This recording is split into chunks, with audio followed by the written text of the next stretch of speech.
I've been calling the type of videos that I do, some of the videos that I do, reviews, but I think it's time for me to start really referring to them by what they actually are, and that is just like me hyperfixating on a topic that I'm interested in. And so that's just what I'm gonna go with today.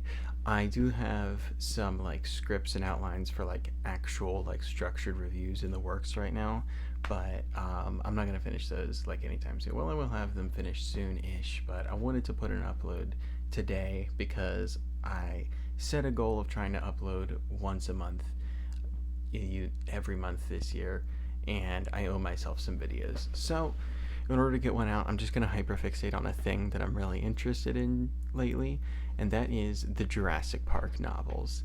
So, how this started was I finally got around to watching Jurassic Park Dominion, and that was pretty good. But that just put me in the mood to read the books because I never read the books before.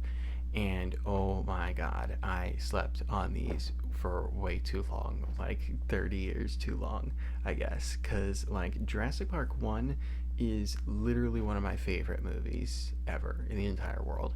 Top 10, easy. And I'm one of those people that, like, I even like The Lost World. I even like Jurassic Park 3. I like all of the Jurassic World movies. I personally, I know this might not be a popular opinion. I don't think there's a single bad movie in the Jurassic Park franchise. I honestly don't. But none of them really get to the level of perfection of the original Jurassic Park movies. Like, the rest are good or great, but Jurassic Park 1 is, I believe, like damn near a flawless movie. And surprisingly, somehow the book is like even better than the movie. Like, the movie is as good as a movie can possibly be, but the book is just like, oh, it's incredible. So, it's a very faithful adaptation, the movie, I mean.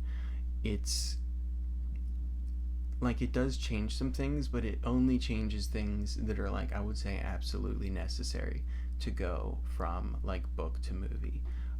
It's a pretty long book, so obviously they have to leave a lot out. So a lot of what they do is they just really, really simplify characters, like characters that are just like a core like cast member in the book get like one scene in the book, or I'm sorry, in the movie, or like sometimes like I think a couple of characters are just like cut out entirely.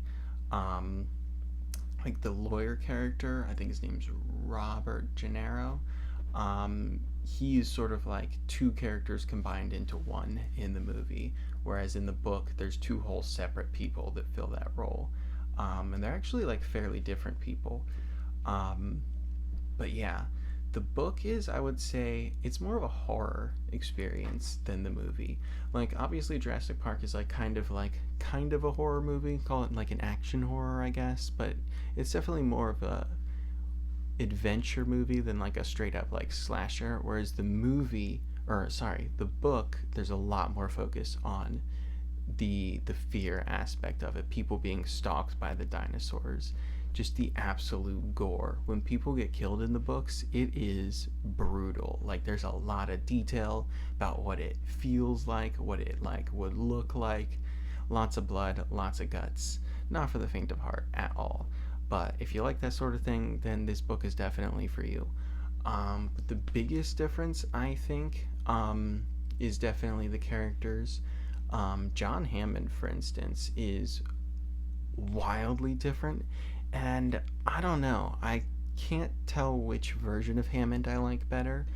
Um, Movie Hammond is certainly more likable, but book Hammond feels more believable in a way. I saw one person say that movie Hammond is the public perception of Walt Disney, whereas the book Hammond is the real Walt Disney, and that kind of feels true to me because movie Hammond just feels like a really nice guy who wants to give everyone a cool experience and make dreams come true and everything. And some things go wrong. It wasn't his fault. He was maybe naive in some areas, but he never meant for anything bad to happen to anyone. Whereas book Hammond is just a straight up terrible person. Like, he doesn't intend for anybody to get hurt, but he's certainly not bothered when anyone does. He doesn't even like or care about his own grandchildren.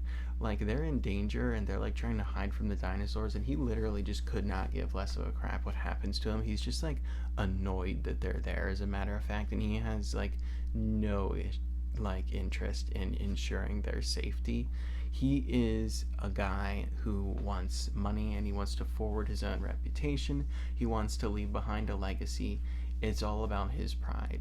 And I don't want to spoil too much, but towards the end of the book, when all this bad stuff has happened and things have gone terribly wrong, people have literally died, he's like, fuck it, I'm just gonna reopen the park. Like, he really fully intends to go forward with everything still, and he basically decides that every single person except him is at fault. And yeah, it's why, again, just like a hugely different person from who he is in the movie. And I kind of like both interpretations. They're both interesting for very different reasons. The other way the characters are different is, like I said, the book versions all get like their own like arcs and experiences. What's his name? The chief of security. I'm totally blanking on his names, but you know, clever girl. You know, that guy. He is, I would say, a little bit more involved in the plot. He's got a lot more screen time, page time, if you will, in the books, and you learn more about like his struggles of like trying to keep the park safe and like trying to take these security precautions, and like Hammond won't listen to him like at all. Muldoon, that's his name. I'm sorry, his name's Muldoon.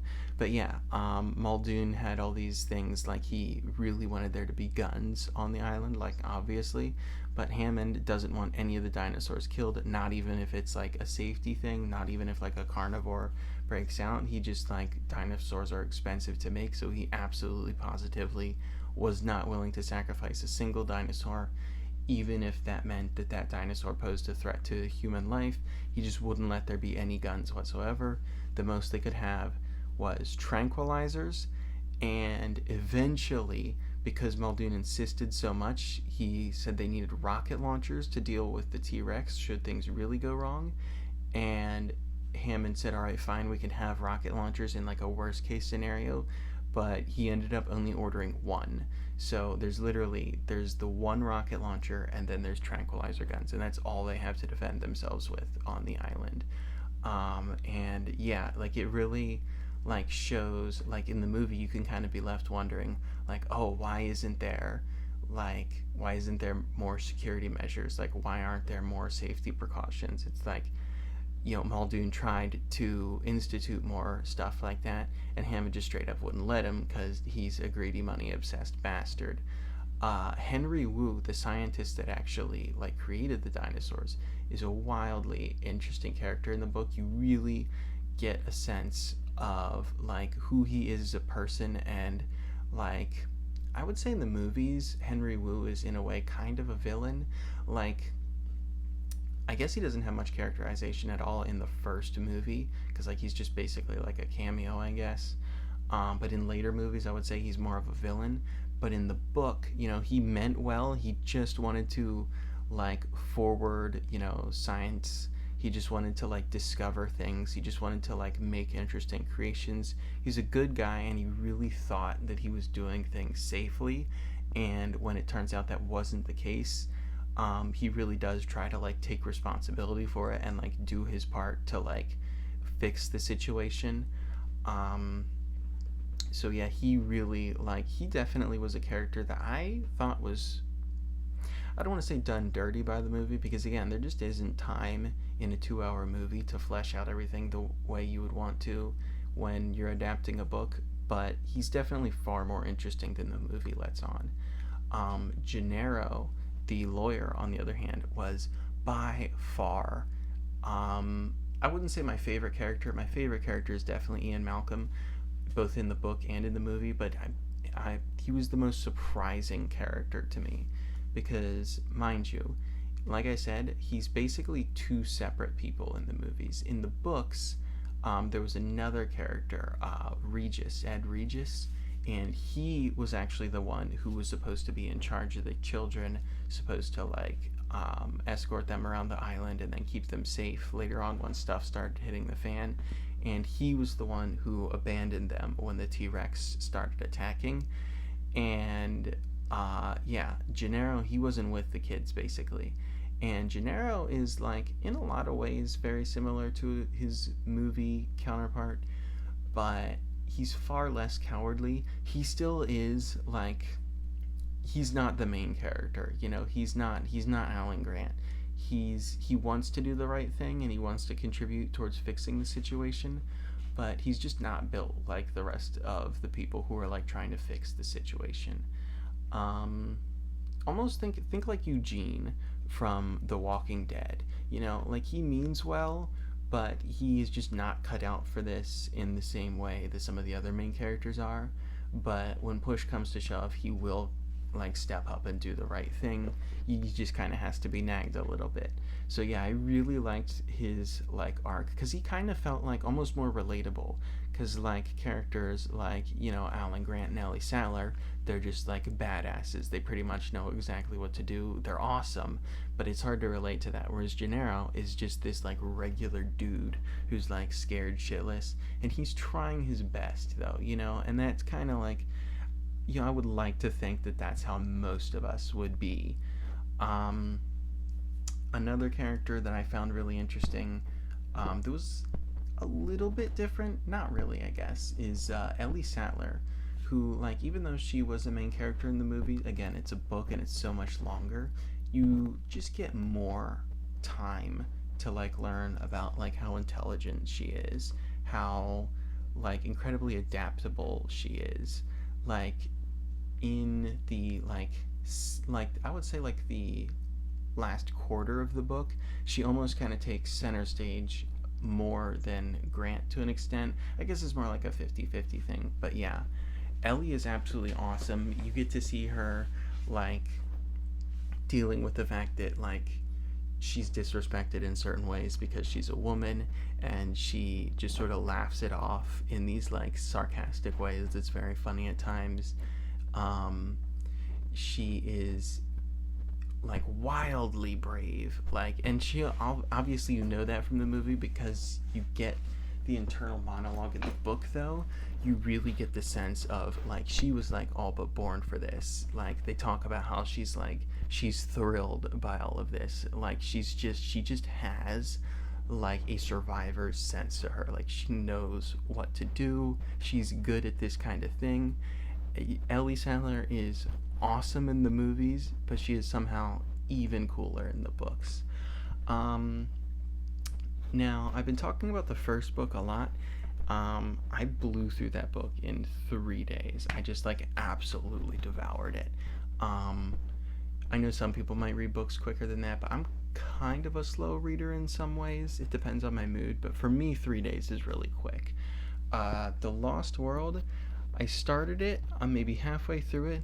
I'm enjoying it, not as much as the first book, honestly. I might do a separate video about it. I was going to talk about it here too, more in depth, but I'm not finished it yet, and I didn't enjoy it quite as much. So like when I finish it, if I have some stuff to say about it, I guess I'll, you know, make a video about it. But for now, I'm going to say The Lost World is good. It's not bad, but it's not knocking my socks off the way the first book is. But yeah, if you like the Jurassic Park movies and you are like at all like interested in reading, you have got to read the first Jurassic Park book because it is just incredible. Anyway, I guess that's pretty much it. Appreciate you watching all the way to the end. Be well.